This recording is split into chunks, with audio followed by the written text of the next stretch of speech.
What's up, everybody?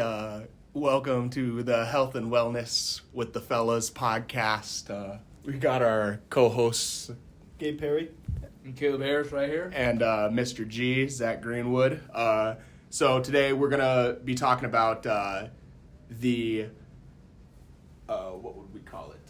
The goal settings of Like a curriculum, like a standard. So the standard we're going over today is standard number 6 in the Washington State Health PE standards, and it is students will demonstrate the ability to use goal-setting skills to enhance health. So basically, we're just gonna kind of be going over how to set goals, difference between goals, why they're important, going up and staying physically healthy and all that kind of stuff. So basically, goals can just enhance your health because they increase motivation and gratification from when you achieve your goals. Typically if you're just going at something head on and you don't really have a plan set, you're probably not going to be successful. You know what I'm saying? You guys agree? Yep, I agree. Yeah. And it's just like super important to be able to keep track of your progress on things that you're trying to shoot towards. And it's just gives you a sense of direction and accountability, and gives you the self-reflection from being able to account for the goals that you have set and what you were able to achieve. So basically, it kind of dials you in, gives you tunnel vision on the things that you know that you need to do in order to complete like a long-term goal. So basically, it increases time and effort that we spend on the activity as well, because it's a reminder that, hey, I got to go do this goal, you know? Mm-hmm. It's like, hey, I got to go do this. So you just like a little more dialed in. So like say, for instance, if you were to be like, I want to be healthier, that's not, exactly like, it's a nice thing to think, but it's not, It's not precise enough. Yeah, not precise enough. It's achievable, but like, how do you know? And it's just, There's a bunch of factors in health that go into your goal setting. You have exactly physical health and what you're eating and how you're training your mind, so on and so forth. Yeah, definitely beneficial to specialize in a specific type of thing. And then getting into that, I would say long-term goals and short-term goals that they really do enhance health. Typically, short-term goals are less ambitious than long-term goals, and they are easier to achieve. When setting a short-term goal, it is important to make sure that it is achievable and specific. Another benefit from short-term goals is that it limits your procrastination. It is easy to get sidetracked throughout the day and doing the tedious work and checking out your TikToks and your Instagram. It's the worst. Yep. When having these short-term goals, it helps you complete those tasks ahead of time, and then it will lead to your long-term goals being completed as well. So basically what you're saying is you set short-term goals to complete a long-term goal? Exactly. Okay, and it just kind of helps you keep on track and everything like that? It keeps you on track, yeah. Nice. I like that. But, okay, so now that we know the difference between the long-term and the short-term goals, so what are the components of this? Like how do you break these goals down? How do you set a goal that's achievable? And in order to do that, there's a thing, it's called setting a SMART goal. SMART is an acronym, but it also is, it's smart to set these SMART goals. So the S in SMART would be a specific. The M is measurable, as in like you're able to be like, did I achieve it? Set a certain range for you to do, or a certain thing for you to do. Right. Achievable. You don't want to set unrealistic expectations. Gabe, you know why you wouldn't want to? You want it to be achievable? Well, you want it to be achievable so that you can actually achieve what you're trying to accomplish. You don't want to fail. Yeah, I mean, if you want to be successful. If you can't do it, like if you're just very discouraging. Yeah, if you're like, I want to be able to jump 10 feet. like 10 feet high. You know, it's probably not going to happen. You know, it just has to be. So you want to set yourself up with realistic goals so Right. you can really achieve them, and if that means you'll feel better about yourself. Yeah, and if that means you got to make them smaller and smaller, and then build a goal on top of a goal, so be it. You know. All right, and then the R in SMART is for relevant. So the goal that you set has to be relevant to a specific topic. Like, you're not going to say, my goal is to get abs by the end of the summer. And then for a goal, you would be like, I'm going to do a handstand for 15 minutes a day. Right. It's not relevant to it. It's not going to help you achieve that goal. Terrible example. But you know, two separate goals. Yeah, you get the concept. You know, just make sure they're dialed together. You know, so they have some sort of thread that's in common that can help it build off. And then timely. So for this one, you want to be able to have a time frame where you want to achieve the goal in. So that way, it really puts a little burner under your butt to you know, actually go out there and attempt to achieve that goal. Right. And then. With this whole like SMART goal thing, it's important to have specific goals because those are what change behavior, whereas behavior goals aren't effective, if that makes any sense at all. So basically a specific goal is, you know, like the abs thing. It'd be like, I'm going to do 1,000 sit-ups a day, you know, drastic, but like, you know, it's specific for it versus being like, I'm going to do abs when I work out. You know, you want to have like a specific thing that you're trying to achieve in order to meet the goal entirely. How would you implement these strategies? So we know like what the gist of it is. You know, right. We got like what a goal is, what a short-term goal is, what you need to do to have a goal. But how would you implement these, Caleb? So what I do is I have 3 daily goals, and one's a physical, mental, and a spiritual. So my physical would be working out, running, walking. You know, my mental would be reading a book. Reading a book, yes. And then my spiritual would be praying. You know, getting in the sauna and just really meditating and stuff like that. Getting into good headspace. Yes, good headspace. Prioritize your sleep schedule. Set up a better diet. Develop a morning routine, and find yourself a supportive group. And doing all 4 of those things will really help you in the long run. Absolutely. And so something that plays off of something Zach was saying earlier, like with the SMART goals.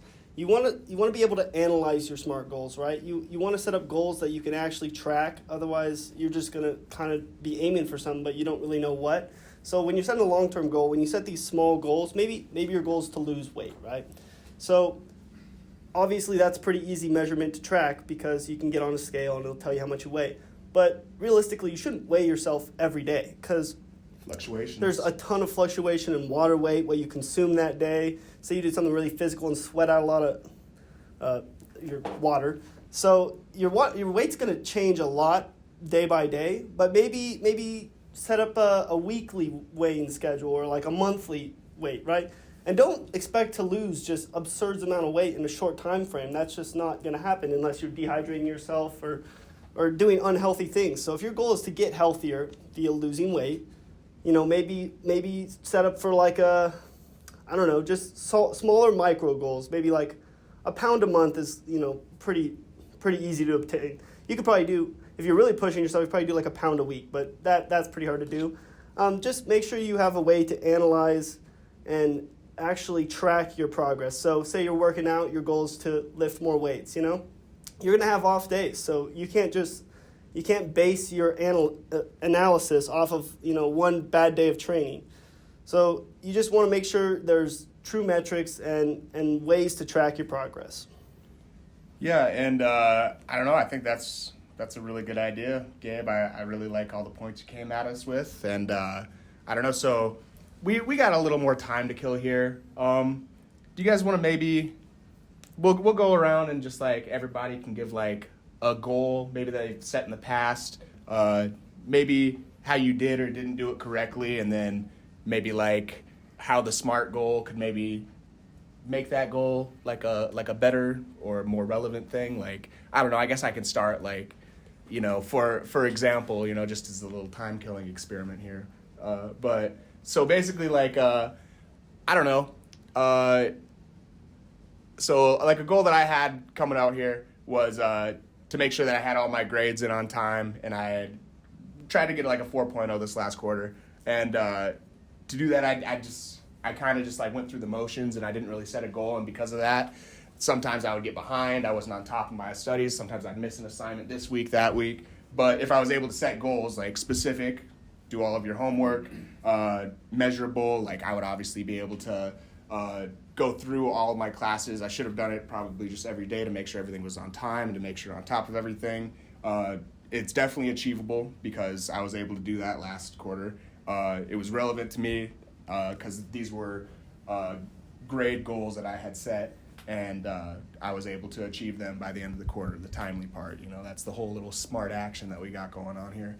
But I don't know. I guess you guys probably don't need to come up with a situation like that. But is there anything else you guys would like to go over? Any other information we'd like to add on to here? We got a solid 3-4 minutes to spare, and I'd like to just have this podcast be as formative as possible, So if anyone wants to spitfire some ideas or some topics, I can weigh in a little bit. So I actually have always set pretty similar goals to what Zach is saying, but I have not set SMART goals. I haven't actually analyzed my progress. I haven't set and do you think obtainable goals. Well, they're obtainable, but I don't actively work towards those goals on a daily basis, which I should do. Do you think that was like a detriment to that goal? Like, do you think that you achieved them as efficiently as you could have without setting the SMART goal? A goal I set was, get straight A's, and I didn't set smaller micro goals, like maybe just focus on one class at a time or like get my assignments done on time, or I haven't set smaller goals. Straight A's, I mean, I get pretty close. A's and B's is pretty close, but I could do better, if I just set smaller goals and really focused on them day to day and just allocated a little bit of time towards those goals, I really probably could achieve them. My last goal I set was to gain, what was it?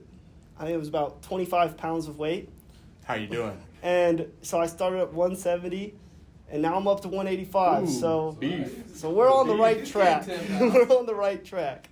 And I think what I'm doing is pretty productive. Is I just make sure I'm allocating a little bit of time every day to eating a lot of food, a lot of meat. Yep. I think like adding on to that, like how you were saying, you didn't stay on track all the time, and it probably could have went a lot smoother. So like timely, the T in SMART. So say you did just say like every Friday, every 7 days, I'm gonna just make sure that I get all my homework done that day. Yep. That's just a great way to make that goal more efficient, more effective. And you don't really have to change much. If you have that specific day where that's the day you get your homework done, and then you miss it, then it's evident. You see it, you set the goal, it's evident that you missed out on it, and then you need to overcompensate that day. But at least that you have to pick up the slack if you were to miss that specific goal.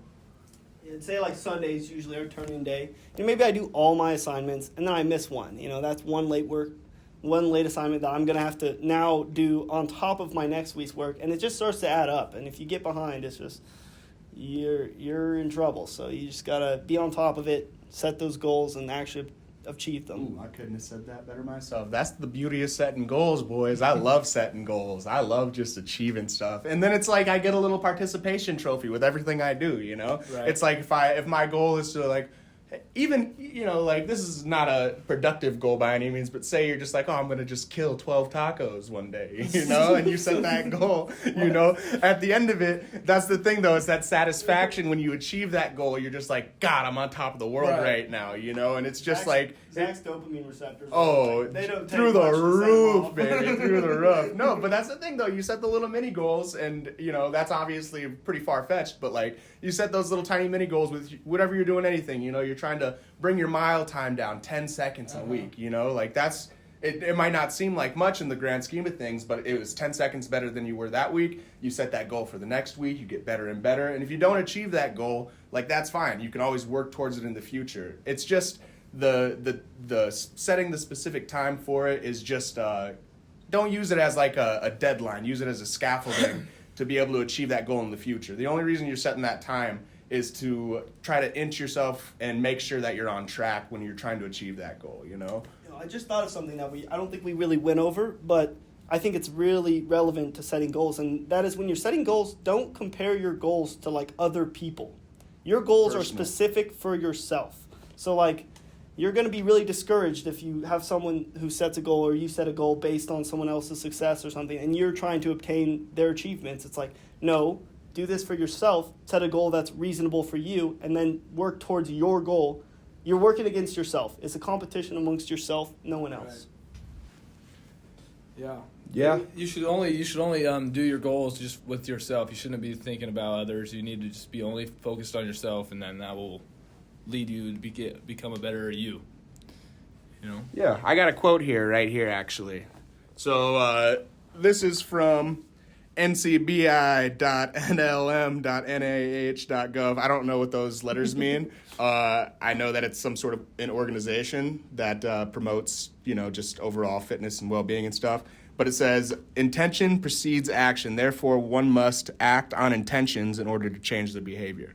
So you need to have the intention to change, but then act on that intention with the goals and use them as stepping stones to try to reach your achievements. Right.